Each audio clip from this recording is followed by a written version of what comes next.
Hello friends, super magic રસોઈમાં મિત્રો હું આપનું સ્વાગત કરું છું. આજે હું આપણે એકદમ અલગ જ રીતે દહીંના લચ્છા પરાઠા અને સાથે આપણે સૂકી ભાજી અલગ જ વઘાર સાથે તમારી સાથે શેર કરું છું. તો તમને ચોક્કસ આ વિડીયો ગમશે. ગમે તો લાઈક કરજો, શેર કરજો અને સબસ્ક્રાઈબ કરવાનું તો ભૂલતા જ નહીં. અને મિત્રો બાજુમાં રહેલું બેલ આઇકનને પણ પ્રેસ કરજો, જેથી કરીને લેટેસ્ટ વિડીયોની માહિતી તમને મળતી રહે. તો મિત્રો હવે એના ઇન્ગ્રેડિયન્ટમાં આપણે પરાઠા માટે રોટલીનો લોટ લીધો છે, પછી આપણે રૂટીન મસાલા છે, પછી આપણે સૂકી ભાજી માટે મેં કાચા બટેટા લીધા, તમે બાફેલા પણ લઈ શકો છો. પછી મસાલામાં આપણે વરિયાળી છે, ધાણા છે, મરી છે, માંડવીના દાણા છે, ચણાનો લોટ છે, મરચાં છે, આદુ છે અને 1/4 કપ જેટલું આપણે દહીં લીધું છે, તેલ છે, મીઠું છે. તો બનાવવાનું ચાલુ કરીએ. તો પહેલા તો આપણે પરોઠા બનાવવા માટે આપણે લોટ બાંધી લેશું.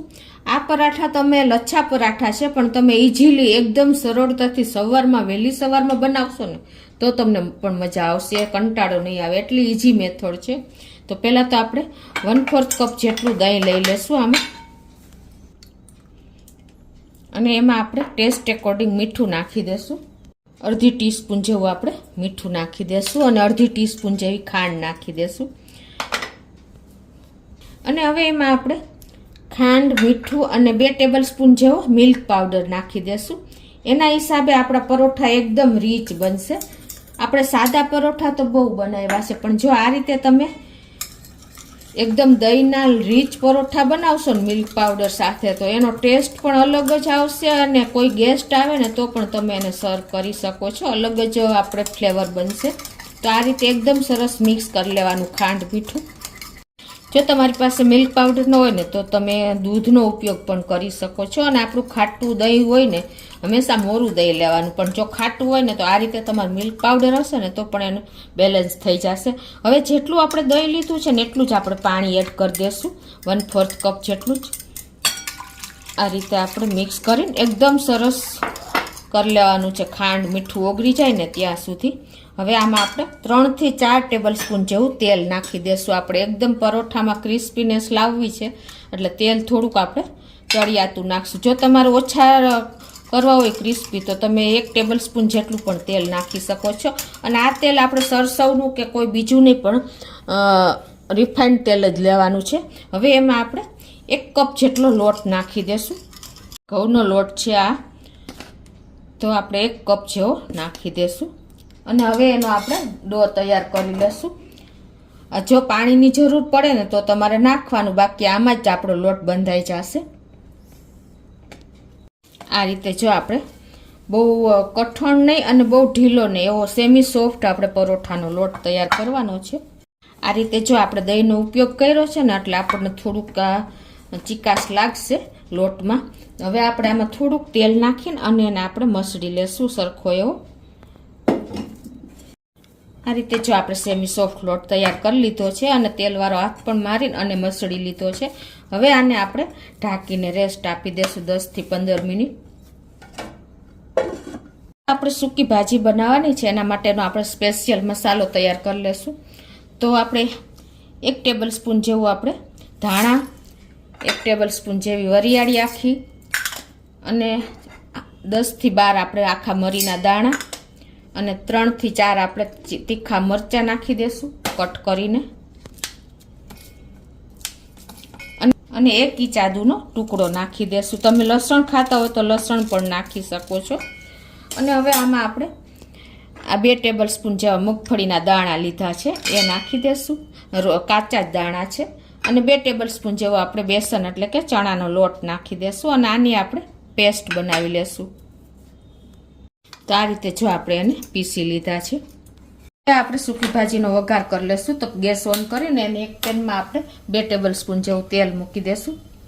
તો આપણું તેલ મૂકી દીધું છે. તો આ બાજુ આપણે જો અત્યારે મેં બાફેલા બટેટા નથી લીધા, કાચા બટેટા જ લીધા છે.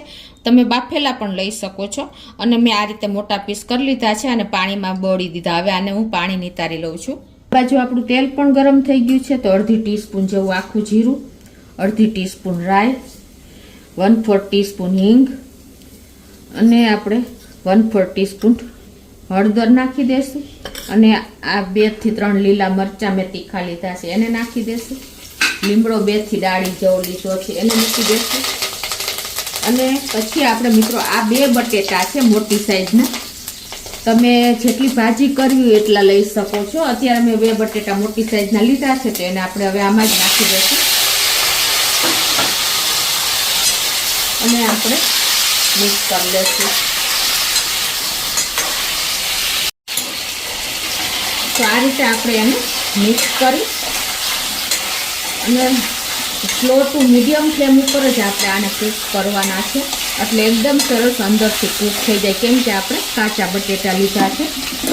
તો હવે એમાં આપણે ટેસ્ટ એકોર્ડિંગ 1/2 ટીસ્પૂન જેવું અત્યારે મીઠું નાખી દઉં છું અને આને આપણે ઢાંકીને સ્લો ટુ મીડિયમ ફ્લેમ ઉપર કૂક થવા દઈશું. આપણે બટેટાની સૂકી ભાજી ચડે છે ને ત્યાં આપણે પરાઠા લચ્છા બનાવવાના છે, તો એના માટે આપણે એક લઈ તૈયાર કરી લઈએ. તો મેં આ 1 ટેબલ સ્પૂન જેવો કોર્નફ્લોર લીધો છે, એમાં આપણે 1 ટેબલ સ્પૂન જેવું તેલ નાખી દેશું અને આ રીતે આપણે એની લઈ તૈયાર કરી લેશું. તો મિત્રો જો આપણે 15 મિનિટ થઈ ગઈ છે લોટને અને એને આપણે સરખો કૂણવી લઈએ, કેમ કે આપણે તેલવાળો હાથ તો માર્યો જ, તો એકદમ સરસ તૈયાર થઈ ગયો છે જુઓ. અને આ બાજુ આપણી સૂકી ભાજી ચડે છે ને ત્યાં આપણે આ તૈયારી કરી લઈએ. તો હવે આપણે પરોઠા વણી લેશું, એના માટે આપણે એક લુઓ લઈ લેશું. તો આપણે જેવડા પરોઠા કરવા હોય ને એ પ્રમાણે આપણે લુઓ લઈ લેશું. અત્યારે આપણે જો આ તેલવાળો જ લોટ છે, તમારે અટામણની જરૂર પડે ને તો તમારે લેવાની છે. હવે એને આપણે ઇવનલી એક સરખા જ પાતળા એવા વણી લેશું આ રીતે ગોળ શેપમાં.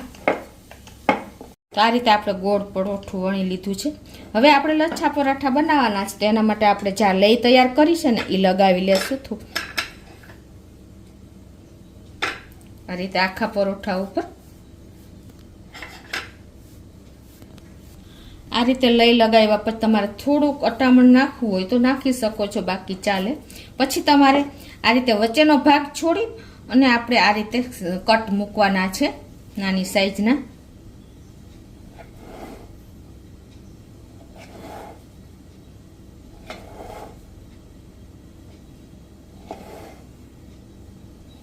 અને પછી તમારે આ રીતે એને વાળતા જવાના છે, બાજુથી તમારે આ રીતે વચ્ચે વાળતા જવાના છે. આ રીતે તમે લચ્છા પરોઠા બનાવશો ને તો કોઈ ટાઈમ પણ નહીં લાગે અને તમારા પરોઠા પણ સરસ થશે. જો તમને ખ્યાલ આવી જશે ને, આ રીતે એક પછી એક ઉપર લગાવી દેવાના છે અને પછી નીચેની સાઈડથી આપણે આ રીતે એને ગોળ કરી લેવાના છે, એટલે ડિસ્ટર્બ ન થાય પરોઠું. એ રીતે આપણે એને સેટ કરી દેવાના છે. હવે તમે આ રીતે પણ વણી શકો છો, પણ અત્યારે હું પાછું અટામણ લઉં છું, તો આ રીતે આપણે નાનું એવું પરોઠું વણી લેશું.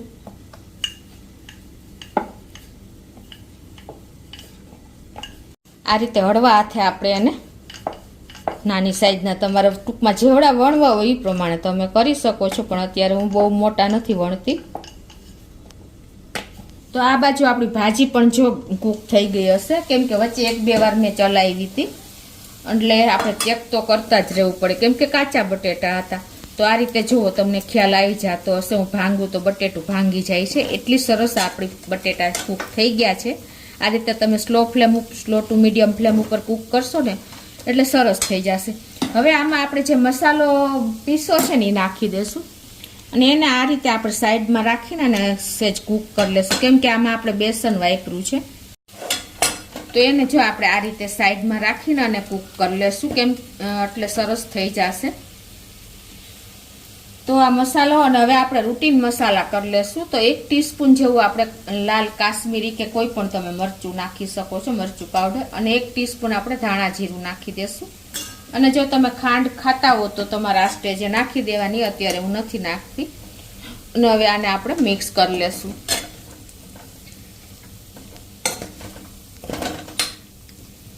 મિત્રો એકદમ ટેસ્ટી આપણું આ શાક એટલે કે સૂકી ભાજી તૈયાર થશે. આ પરોઠા સાથે એકદમ યુનિક જ લાગશે, મસાલો જ અલગ છે મસાલાની જ ખૂબી છે મિત્રો. આપણે રૂટીન ભાજી તો બહુ બનાવતા હોઈએ છીએ, પણ આ તમે એક અલગ જ મસાલા સાથે અને ફ્લેવર સાથે બનાવી શકો છો. જો આપણે ઢાંકીને 2 મિનિટ મસાલો કૂક થવા દીધો હતો અને આપણો મસાલો પણ સરસ કૂક થઈ ગયો છે સ્લો ટુ મીડિયમ ફ્લેમ ઉપર. જો આ ટેક્સચર જ અલગ થઈ ગયું છે. આ ભાજી તમે ટૂરમાં જતા હો ને તો પણ તમે આ પરોઠા સાથે લઈ જઈ શકો છો, બગડતી નથી. એકદમ ટેસ્ટી અને ચટાકેદાર આપણી ભાજી તૈયાર થઈ છે. તો હવે ગેસને બંધ કરી દેશું અને સાઈડ પર રાખી દેશું. તો આ બાજુ જો આપણે પરોઠું પણ તૈયાર કરી લીધું છે. આ રીતે આપણે બધા પરોઠા તૈયાર કરી લેશું અને ગેસ ઓન કરીને આ બાજુ આપણે લોઢી પણ મૂકી દીધી છે. નોનસ્ટિક મેં અત્યારે લીધી છે, તમે કોઈ પણ લઈ શકો છો. હવે આપણે આને કૂક કરી લેશું. તો આ પરોઠાને આપણે સ્લો ટુ મીડિયમ ફ્લેમ રાખીને અને કૂક કરશું. તો આ રીતે એક સાઈડ આપણે પરોઠું ચડી ગયું છે, તો બીજી સાઈડ પણ આ રીતે સ્લો ટુ મીડિયમ ફ્લેમ ઉપર ચડવા દેશું. તો આ રીતે બે સાઈડ આપણે સરસ કૂક કર્યા પછી જ આપણે ઓઇલ લગાવશું. તો બીજી સાઈડ પણ જો કૂક થઈ ગયું છે. હવે આપણે ગેસની ફ્લેમ સ્લો કરી આ રીતે આપણે ઓઇલ લગાવી લેશું. આ પરોઠા મિત્રો ટેસ્ટમાં તો એકદમ યુનિક રીચ તૈયાર થાય છે. તમે એક વખત આ રીતે ચોક્કસ ટ્રાય કરજો. બે સાઈડ આપણે આ રીતે અડધી ટીસ્પૂન જેવું તેલ જોશે બે સાઈડ. તો આ રીતે આપણે એને કૂક કરી લેશું.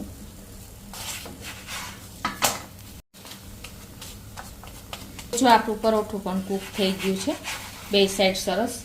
તો આપણે એને એક પ્લેટમાં લઈ લેશું.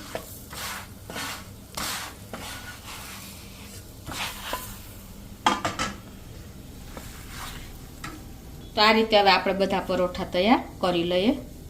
તો આ રીતે જો આપણે બધા પરોઠા વણી લીધા છે એકી સાથે. અને આ બાજુ આપણે નોનસ્ટિક લોઢી મોટી છે તો એકી સાથે આપણે 3 થી 4 જેટલા આવે ને એટલા આપણે કૂક કરી લેશું, એટલે કે આ રીતે ચોળવી લેશું.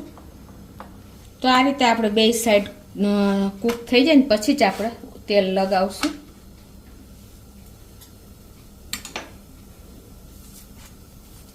મિત્રો આ પરોઠા તમે એક વખત બનાવશો ને તો દર વખતે આ રીતે જ બનાવશો, એની હું તમને ગેરંટી આપું છું. જુઓ આ પરોઠા જુઓ, તમને જોતા જ આમ એકદમ છૂટા પડ આપણે લચ્છા પરોઠાથી નહીં સરસ પરોઠા થશે. અને આ પરોઠા બનાવતા પણ ટાઈમ નથી લાગતો. તો આ રીતે ઇઝીલી આપણે બધા પરોઠાને તૈયાર કરી લેશું. તો આ રીતે જો આપણે બધા પરોઠા તૈયાર કરી લીધા છે મિત્રો. એકદમ સરસ આપણા ક્રિસ્પી અને એકદમ લેયર વાળા પરોઠા તૈયાર થયા છે. હું તમને બતાવી પણ દઉં. જો મિત્રો આપણે આ રીતે એને ખોલશું, ગરમ છે. જો મિત્રો આ રીતે તમે લેયર પણ બતાવી દઉં. જો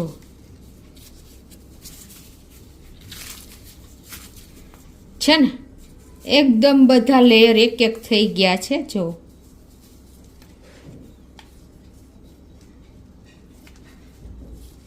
છે ને આ રીતે તમે લેયર પરોઠા તૈયાર કરી શકો છો. તમને બધામાં ખ્યાલ આવી જતો હશે. જો મિત્રો તો આપણા દહીંના લચ્છા પરોઠા પણ તૈયાર છે. અને સાથે આપણે આ સૂકી ભાજીનું કોમ્બિનેશન મિત્રો તમે નાસ્તા જેવું જ તૈયાર થઈ જશે. તમે સવારમાં પણ બનાવી શકો છો, ડિનરમાં પણ બનાવી શકો છો, અને ક્યાંય ટૂરમાં જવું હોય ને તો પણ તમે આ સૂકી ભાજીને તૈયાર કરી શકો છો. એકદમ ટેસ્ટી ચટાકેદાર આપણી ભાજી અને દહીંના લચ્છા પરોઠા તૈયાર છે મિત્રો.